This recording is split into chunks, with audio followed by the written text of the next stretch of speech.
Nag-ayos na ako ng mga dadalhin namin bukas. Tomorrow na yung medical namin sa St. Luke's. Ay, naku, grabe.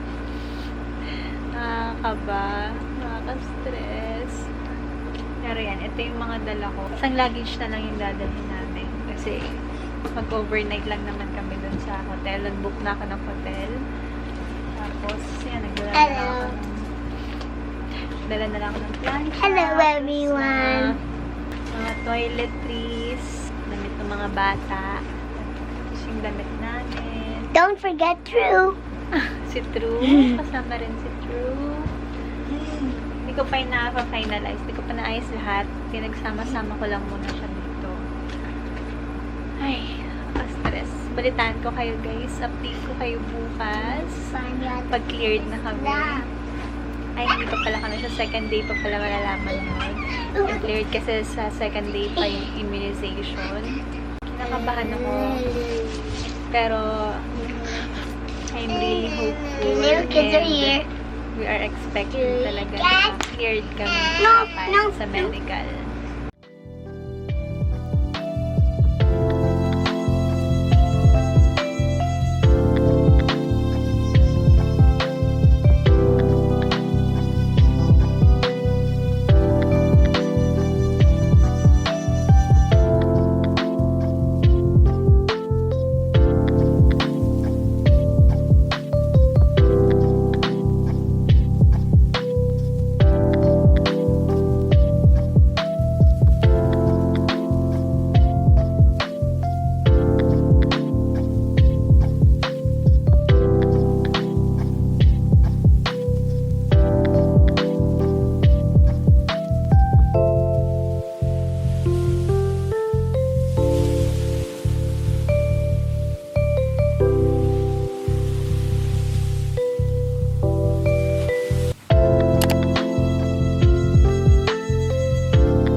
Sabi ah.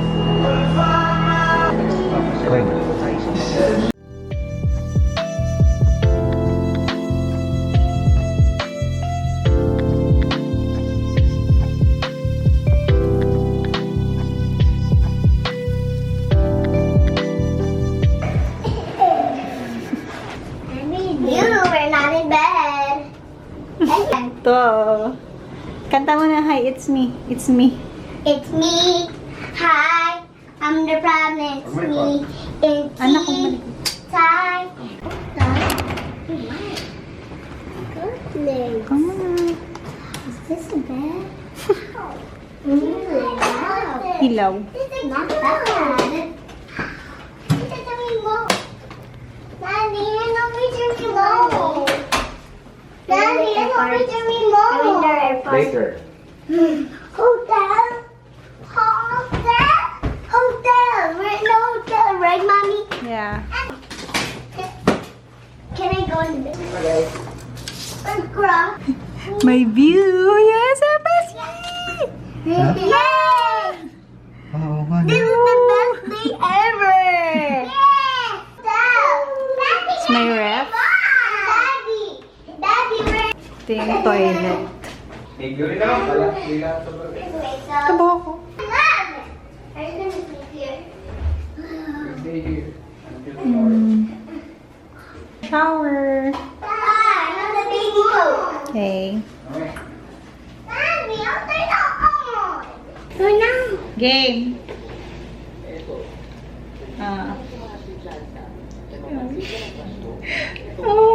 Hi guys, done na kami sa first day ng medical namin. Nandito na kami ngayon sa hotel. Share lang namin sa inyo yung experience namin kanina sa first day ng medical namin sa SLEC. Inabook namin na slot is 8 a.m. Since manggagaling pa kami sa province, umalis kami sa bahay at 3:30 a.m. Siya yung nag-drive. Sabi sa Google Maps, 2 hours and 20 minutes yung biyahe. Dumating kami ng 5:30 a.m. 2 hours lang kasi mabilis naman yung biyahe and wala pang traffic. Kung naghahanap kayo guys ng parking, doon kami nag-park sa PAL building. Maganda doon kasi pay parking talaga siya. Merong space talaga for parking. And guarded yung lugar. Mas nakamura kami doon kasi yung mga, anong tawag doon? Barker. Oo, yung parang yung nasa Barker. street lang na parking. 200 agad yun sa kanila. 100 daw sa ticket, 100 sa parking. Kahit 2 hours ka lang mag-park, 200 na agad yun. Dun sa PAL, maganda kasi yung first hour is 50 pesos. Tapos, First 3 hours. first 3 hours ba? First 3 hours daw ay 50 pesos. Then, every succeeding hour is 20 pesos each. So, ang binayaran lang namin total is 170. Mas safe pa doon kasi nga may guard. Malapit lang din naman siya sa SLEC. Tapat lang siya ng McDonald's. So, after namin mag-park, doon na kami nag-breakfast sa McDonald's. Ano, bakit ganun yung chicken fillet ngayon sa McDonald's? Ang nipis. Tapos parang sunog. Yago na. Tsaka hindi rin talaga kami nakakain ng ayos. Dahil sobrang aga pa. Tsaka medyo mataas yung anxiety. Charot. Pagkatapos namin kumain, nagpunta na kami sa SLEC. Nag-line na kami doon at 6:30 AM. Pumapasok na yung mga 7.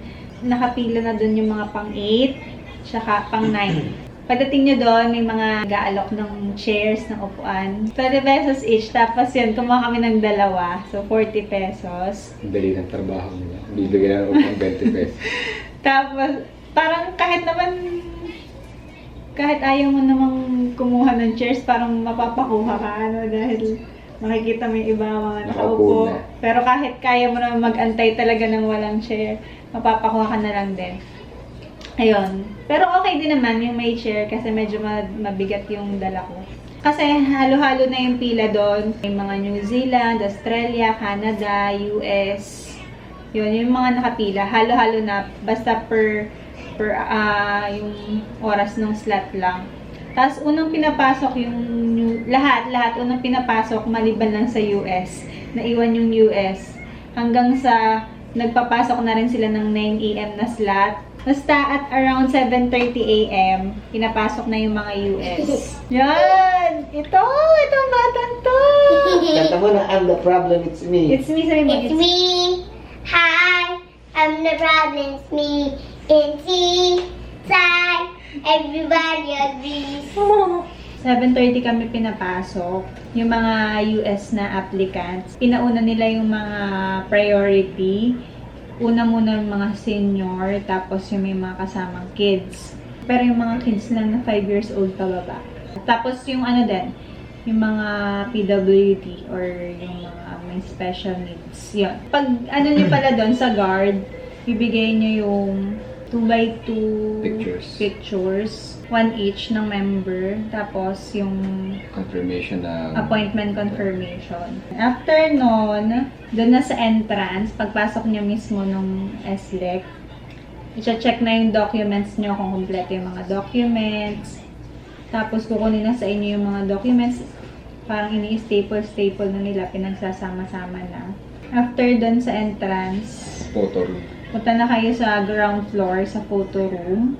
Pipicturean kayo doon. Kailangan walang mga jewelries, tapos walang salamin. Yung mga kids naman, hindi nakahara sa mukha yung mga baby hair, ganyan, pinapaayos. And then, next ay, punta naman kayo sa reception area. Doon pa rin yung sa ground floor. Yan, sa reception area, data encoding na, tsaka fingerprinting.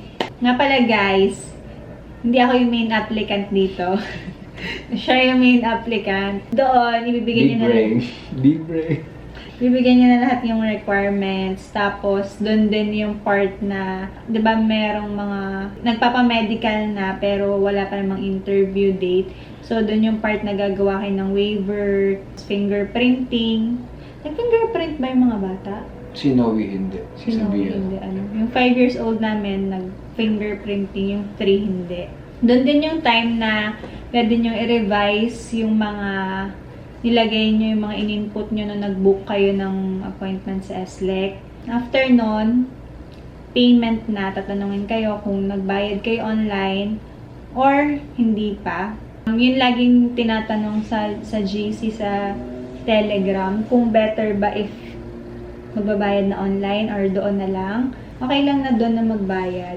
Hindi na Kasi walang mahabang pila. pila. Walang pila. Paglabas Pag ng akyat namin sa elevator. 5th floor, walang pila kami na agad. Nasa right side. Pwedeng cash, pwedeng credit card. Nagbayad ako through credit card. May mga nagtatanong din kasi kung pwedeng gamitin na card is yung sa dependent. Pwede. Basta kayo yung nandun mismo. Next na ay Vital signs. vital signs. Next na vital signs na kami. Blood pa ako sa ulo. Blood pressure, weight, height, pulse rate. Then, ang sunod is yung eye exam. Pinabasa lang sa Snellen chart. Next naman yung PE, physical exam. Iba yung doktor ng sa mga babae, tsaka sa lalaki. So, tatlo kami, babae. Kami yung nauna. Ikaw naghihintay siya kasama ng dalawang bata. Tatanong siya kung mga past surgeries, yung mga usual na tinatanong sa PE. Papaghubadin kayo doon. Ang tira lang is underwear. Papahigayin kayo, ipapalpate yung abdomen. Wala sa akin. Sa'yo wala. Anong ginawa lang? Tinanong lang. Usap-usap lang. Sikahan lang. Walang pinalpate, pero pinaghubad ka. Anong tira lang? Boxer lang. Mabait yung doktor na nagano sa akin. Sana all. Lalaki. Sana all. Sana all mabait. Charot. Tapos sa kids naman, ganun din, pinalpate yung abdomen. Tapos, pinaupo, pinalpate naman yung dito. Oo, pinalpate niya yung dito sa... buti nga ako hindi pinalpate si Noe. Si Savia lang pinalpate dito. Yon, tapos, yun na. Nung kay Savia na. Yung okay naman yung flow nung nung medical namin kanina. Nung bigla na lang nung PE. Pagpasok pa lang ni Savia, tinanong yung name, tinanong yung age. Sabi ni Doc, paus siya. Ako naman sabi ko, ay Doc, kasi baka po, lagi kasi yung sumisigaw po sa school. Napaos po, kakasigaw sa school. Which is true naman. Dahil talagang, nung isang araw ko pa siyang sinasaway na huwag siyang sigaw ng sigaw kasi nga, paos na naman siya. Mahilig siyang sumigaw sa school. Tsaka yun, pag naglalaro sila magkapatid, lagi silang sumisigaw. Kaya yun, lagi siya napapaos. Ngayon na, parang na si Doc. Tinanong kung ganun ba talaga siya. Ayan, tapos binigyan din siya ng chart. May words at numbers, pinabasa siya. Na nga niya na paos. Kasi 'di ba, ayaw nga nila yung signs and symptoms ng COVID. So 'di ba isa sa mga signs and symptoms yung hoarseness of voice. Kinuha yung papel niya, binukod dun sa amin. Binigay doon sa Tinawag niya yung lalaki, parang yun nasa triage. Nasa counter ng US. Oo, sa triage. Parang biglang na lang ako nun. So, shocks. Alam ko na to. Kasi, di ba may GC nga ng TG sa Telegram. Doon nag-share ng mga experiences sa SLEC, ganyan. Kaya mga patiently waiting for ID, tapos mga CGI monitoring, ganyan. So, nasa-share nila doon na pagka nga may signs ng COVID, is pinapa-RT-PCR. Sabi ko na, ito na, dito tayo sumabit. Fast forward. Ito naman ang PE na din. Madali lang yung PE ko siguro mga 5 to 10 minutes lang. Tapos, paglabas namin doon sa reception, doon lang din yun sa may tabi ng eye test. Ibinigay sa amin yung resibo namin. Tapos magkakasama yung sa amin, tatlo nila Noe.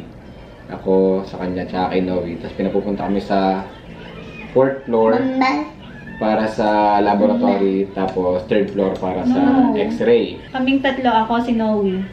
Tsaka ito. Kaming tatlo ay sa lab. Tapos ito, sa second floor na siya pinapadiretso. Tapos nakita ko yung resibo niya, merong doon na ako medyo... hindi ko alam kung sino doon na kami nagsisisihan. Siya lang pala. Hindi ko alam kung sino nagsulat, kung doktor ba o yung nurse sa may US counter. May nakalagay doon na hoarseness starts today.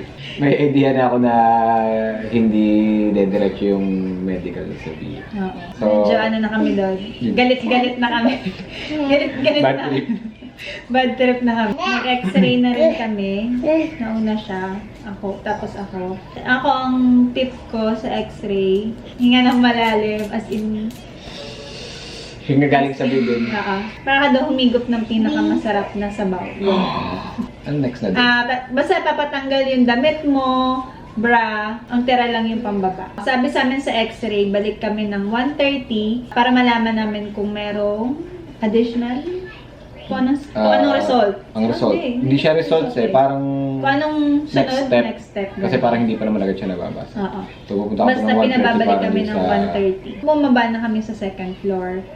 Doon na namin binigay yung kay Savia na papel. Immunization interview. Binigay yung mga vaccination records ng mga bata. Doon sa COVID vaccine na card, mas gusto nila yung galing sa Vaxcert PH. Kung meron kayo makukuha nun, yun yung dalhin nyo. Kasi minsan yung mismong vaccination card, walang pirma yung nurse or yung midwife na nagbigay, o kaya walang lot number. So, mas preferred nila yung License number. Oo, minsan walang license number. So, mas preferred nila yung galing sa Vaxcert. Vaccination naman ng sa mga kids. Mas maganda kung makakapag-provide kayo ng immunization summary. Immunization sa Oo. Tapos Ako- bukod pa dun sa booklet. Oo. Dinala ko yung booklet nila, pati yung photocopy. Tapos, nagpagawa rin ako ng vaccination summary, immunization summary, dun sa nag-immunize sa kanya, which is sa rural health unit, sa center. Pinapili ko sila, sabi ko, alin po yung much better sa dalawa. So, mas preferred nila naman yung summary. Tapos, dapat nandun yung name, license number, signature, nung nag-vaccine. Tapos, pumunta na kami sa doktor. Yun, Para kinausap sa na further kami ng- instructions Oo. dahil nung sa nangyari kay Sophia. Tapos, in-explain na niya sa amin. At sinabi na niya sa amin, ang masakit na balita. So, kailangan ni Sophia magpa-RT-PCR within the next 7 days. Dapat magkaroon siya ng negative RT-PCR. Kailangan ng negative RT-PCR ni Sophia ngayong araw na to rin para dadalhin namin bukas. Kasi kung hindi siya makapagpa-RT-PCR, hindi kami makaka-proceed sa immunization. Kaming dalawa. Si Savia, magka-quarantine lang siya ng 1 week. So, Kahit mag-negative siya sa RT-PCR. Pero si Noe, na wala wala na kahit siyang anong symptoms. vaccine pero asymptomatic. So, Ito, yung wala. Sabi ng doktor, 14 days yung kanya quarantine. So, tinanong namin yung doktor kung pwede bang sabay na lang sila sa May 11 para isang punta na lang din doon. Sabi niya, okay lang naman, pwede naman daw. So, mag-iigra Mag-iigra. test once na negative na yung RT-PCR niya. Yun yung nakakainis kasi. Nakuha dito ng dugo kanina eh. Oo, Kasi dapat hindi na siya kukuha. dapat daw hindi kasi meron siyang contact doon kaya. Ang malala nun, kasi nakuhanan pa siya ng igra, sobrang iniiyak niya, yun pala dapat hindi na siya kukunan. Ang in-extract sa kanya na dugo kanina, Baliwala. wala na. Tapos in-inform na rin kami ni doktora sa second floor na i-disregard na lang yun na pababalikin sa sunod na araw para sa IGRA result. So para mangyari, hindi iraran yung test ni Noe doon sa IGRA niya kasi Nawawa pa niya naman ako sa makuha. kanya kanina kasi grabe talaga yung iniiyak niya. Dahil halos walang konting-konti lang yung na-extract na dugo, di ba? Tapos anong nangyari? Pwede na daw yung forever. Buti na lang Lumabas. hindi kulang, tapos kinuha na naman. Di ba? Tapos hindi pala iraran. Oo. Wala pang result yung mga exams namin. With, Pero kahit X-ray. maging okay, normal yung mga blood gas. Okay yun. Oo. Kung okay. Basta kung okay, madedelay pa rin kami ng 2 weeks. 2 weeks sa dalawang to. Oo, para sa kanilang dalawa. Pero kung makapag-provide naman kami bukas, Ng negative kasi babalik kami RT-PCR. bukas para sa second day namin, kung makapag-provide kami ng negative RT-PCR ni Savia, kaming dalawa, makapag-proceed kami sa immunization. Hopefully wala nang further instructions para sa x-ray. So after nun, nag-lunch muna kami. Gutom na talaga kami, lalo na yung mga bata. Nakatulog na nga yung dalawa habang nag-explain sa amin yung doktor. Nakatulog na silang dalawa. Ito, nakatulog na nakatayo. Sobrang pagod at gutom. Hindi muna pala kami nag-lunch. Nag-RT-PCR muna sa sabi, naghanap muna kami ng Doon lang naman yung sa paligid. diagnostics. 2,200 yung binayaran namin. After namin nag-lunch, bumalik na ulit kami sa SLEC. Sa third floor. Pagbalik ko doon sa US counter, tinanong ko doon sa nasa loob kung anong gagawin. kasi pinababalik kami ng 1:30. So, tinanong niya yung apelyido ko. Hinanap niya muna doon sa mga records na nandun sa kanya. Ito po, kay wife mo, ganito. Yung x-ray niya, walang additional na instruction. Tapos, balik kayo bukas ng 9 a.m. Hindi ko kasi sigurado kung okay na yung x-ray. Siya na lang nagpunta doon. Ako Tapos, nakaupo na lang pagkatapos ako. nung sa kanya, sa akin naman, ang sabi niya, ikaw naman sir, ikaw yung next. Ganun din. Wala na rin additional na gagawin or additional na instruction. Balik ka bukas ng 9 a.m. So, medyo okay na ako nun kasi parang sabi ko mukhang okay naman yung x-ray namin. So, nagpunta ako sa upuan, tapos sinabi ko sa kanya na ganun nga na wala naman daw additional instruction. So, hindi pa rin ako mapalagay. Pinabalik ko siya. Bumalik ako dun Sigurado ka ba? Sabi ko, ano yung sabi mo for immunization na? Oo, parang Sabi ganun. ko, sabi ko, sigurado ka for immunization na? So, ang ginawa ko, Sinabi talaga for para immunization sigurado na. ako, bumalik ako doon ulit sa counter. Tanong mo ulit. Ako, ano bang gagawin na po ba bukas pagbalik namin? For immunizations na po ba? Ang sabi ng babae sa counter, pag okay na yung result nyo sa ibang test, pwede na po kayo for immunization. Pag okay po yung results. Pero yung sa x-ray po, wala naman pong additional. So, itay namin bukas. Hindi pa namin alam, guys. Sana okay. Oo, pero feeling naman namin okay. Kasi Okay. sabi nila, pag wala ng additional instructions, Sabi kasi for nila, immunization na daw yun. same day minsan may instructions na pinapupunta sa 4th floor. Sa So, 4th floor yun. para sa additional instructions. Balitaan ko na lang kayo ulit. Para sa second day namin bukas, balik kami doon ng 9 a.m. Pero pupunta na kami doon mga 8. So, yun lang guys. Balitaan ko ulit kayo. And more videos para sa US journey namin. Bye! Hi guys! Done na kami sa second day ng medical namin sa SLEC. And pauwi na kami ngayon. Sobrang saya pero hindi 100% yung saya. Share namin ulit yung experience namin ngayong day 2. So kahapon, instruct kami na bumalik kami ng 9 a.m. Yung white slip na binigay sa amin, 9 a.m. ang nakalagay. Kaming dalawa, parehas ng schedule.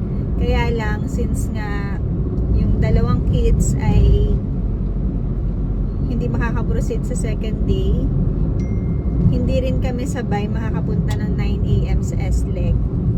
So, anong nangyari, siya muna yung unang pumunta. 7:30 a.m. pumunta na siya. Ako, bantay muna ako dun sa dalawang bata.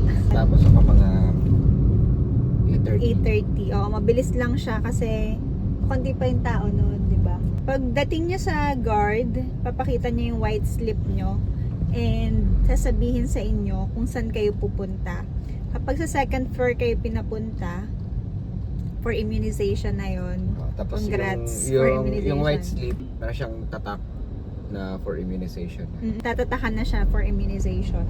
Pero, kung sa guard, sinabi na sa 4th floor kayo pumunta for further or additional instructions, most probably for sputum yon.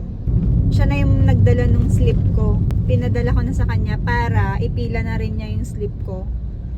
Para pagkatapos niya, nakapila na yung slip ko, hindi yung mag-iintay pa ulit ako. Pero matagal pa rin talaga nag-intay, mga 1 hour pa rin. 8:30 nung pagbaba niya doon, ako naman yung nagpunta sa second floor.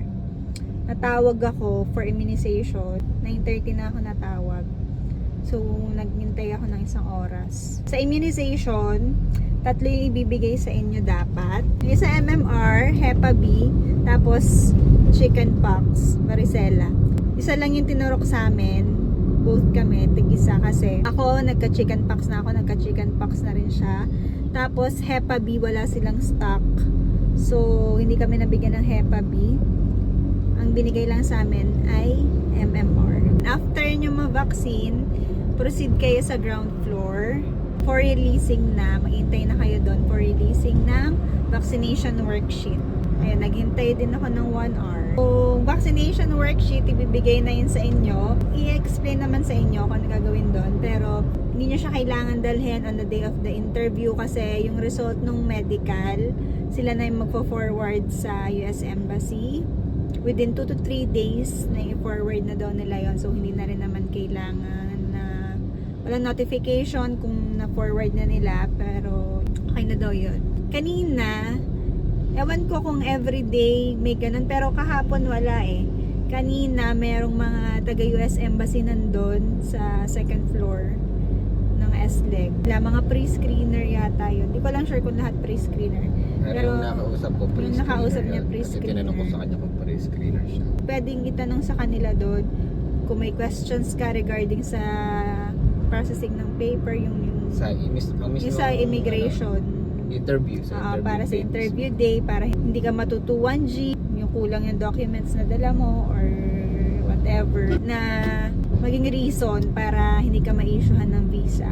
Sabi ng babae, nakausap ko, kaya sila nandun para mabawasan yung mga cases na nade-deny yung visa. Kasi alam niyo naman na retrogression ngayon, napakahalaga ng bawat araw. Bawat oras. Oo. Panahon na lungan kasi may cut off nga sa retrogression. Tinanong ko yung case ko kasi nung 2013 nagkaroon ako ng 2 US visa, isang na-issue sa Singapore at saka dito sa Pilipinas kasi nagbabarko ako noon. Recommended ipare-open yung DS-260 once ready ka na. Pag nandito na sa Manila yung physical files mo. Kasi parang namu-move yung DQ date pagka nagpare-open ka. Tapos hindi pa ready yung case mo. Tapos, ayun, nung nakuha na namin yung vaccination worksheet, tapos na, uwian na. Masaya na. Grabe yung saya. Kahit yung 2 kids, hindi pa sila cleared. Ako, personally, sobrang anxious ko sa magiging result ng x-ray ko. Unang-una dun sa TG, ang dami mong mababasa ng mga forced sputum, halos pag family kayo o kaya mag-asawa, may isa laging maiiwan, ganun, may isang forced sputum. Syempre nakakaba. Tapos ako, nurse ako dati. Nurse pa rin pala ako ngayon. Hindi lang ako nagpa-practice. NDP ako dati. So, syempre alam niyo naman pag NDP, duty sa TB dots. Talagang nag-handle ng mga TB patients. Tapos yung huli ko pang x-ray, noong 2019, napa-repeat x-ray pa ako, apicolordotic view. Siguro, may nakita silang something, di ko naman alam kung ano nakita dun sa unang x-ray ko. Talagang nakaka-anxious. Talagang nakakaba talaga. Tapos ito naman, Noong 2015, nagpa-x-ray din ako sa SDEC, so parang may record na ako doon. Aalis ako dapat noon papunta ng Australia, dahil doon yung parang project namin. After 1 month, nagsabi sa akin yung previous employer ko na hindi na daw ako kasama sa Australia. So hindi ko na pinansin. Tapos nitong last week na, parang 2 weeks ago pala, naisip ko bakit ako biglang i-cancel sa project sa Australia noon. So parang ako nag-isip, problema ba ako sa x-ray ko noon sa SLEC kaya hindi ako nakasama sa Australia? Yun yung medyo iniisip ko na siguro mga 2 weeks ago na hanggang kaninang umaga. Baka may something. So buti na lang pala. Okay naman. pero ito kasi, lagi siya may ubo na ang tagal mawala. Allergy nga no?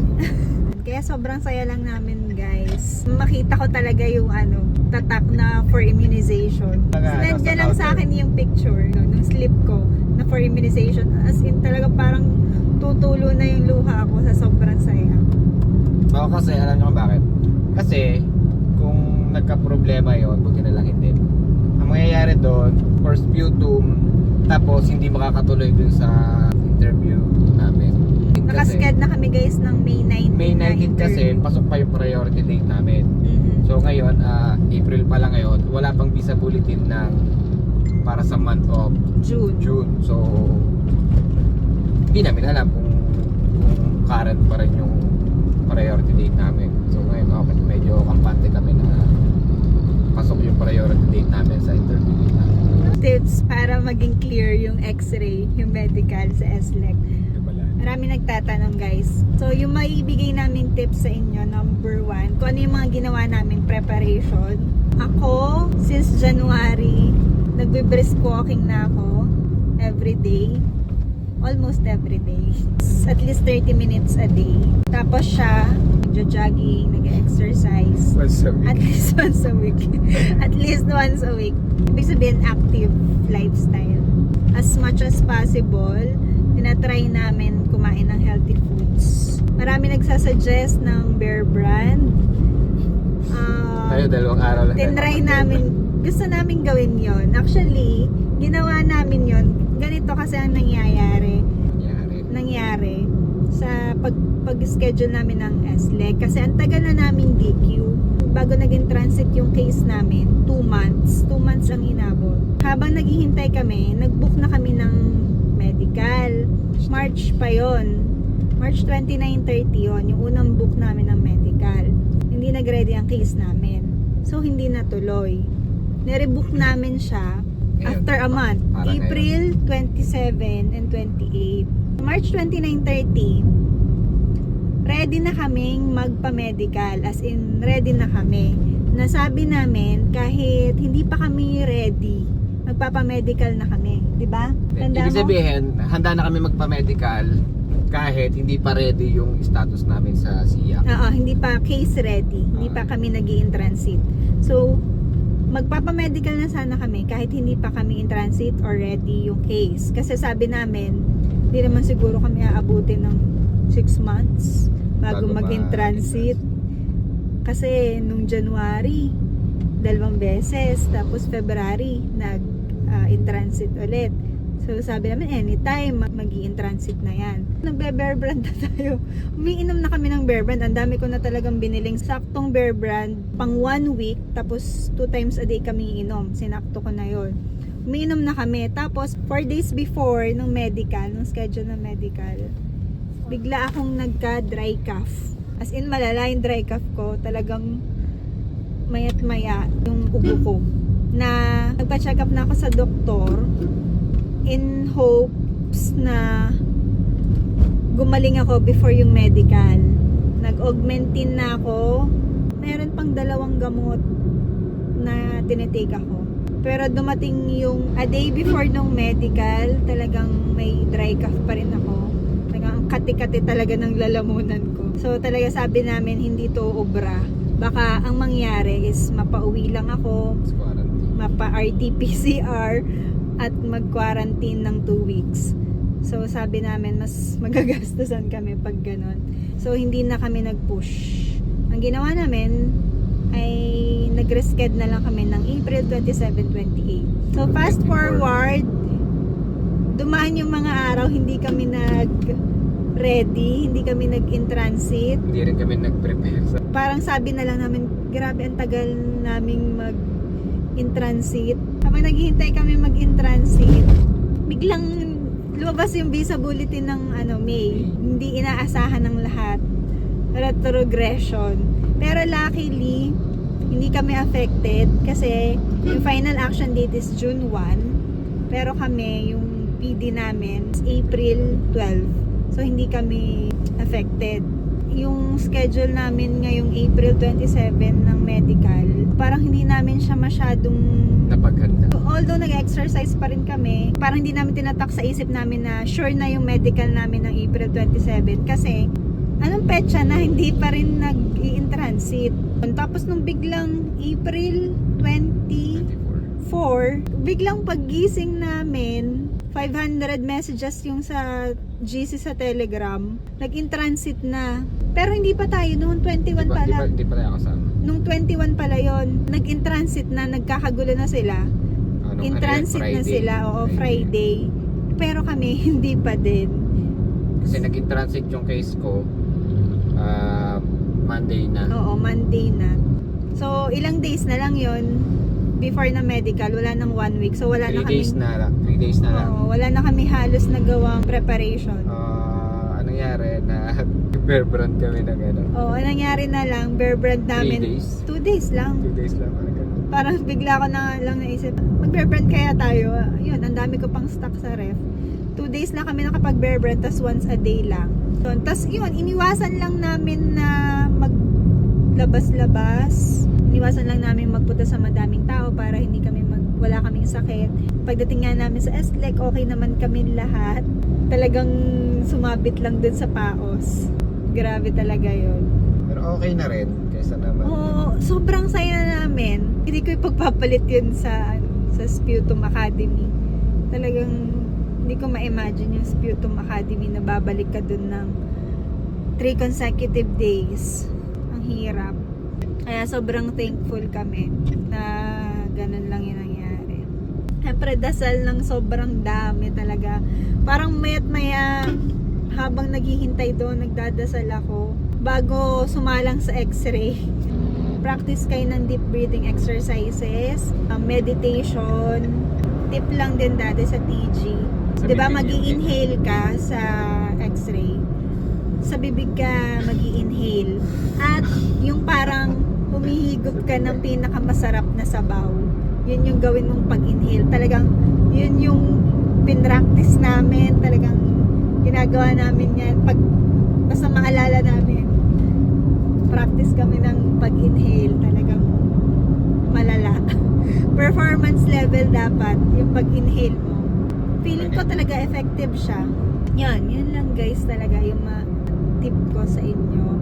At yun yung experience namin. Babalik pa kami sa SLEC after 2 weeks para sa 2 bata para matapos nila makapag-IGRA test sila and makapag-immunization. 2 days na naman kami doon guys. So gising na naman ng maaga. Baka hindi na kami mag-check-in this time kasi may work pa siya. Pagka IGRA test siguro uwi na kami. Kasi ano na lang yun blood extraction na lang. Mm-hmm. Tapos kinabukasan results na.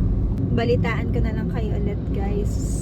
I-vlog ko na lang siguro ulit yun yung experience namin. Baka isama ko na lang din dito sa vlog na to. So hanggang dito na lang muna tong vlog na to guys. Good luck sa inyo. Alam ko pinapanood nyo tong video na to dahil nagpe-prepare din kayo para sa medical nyo.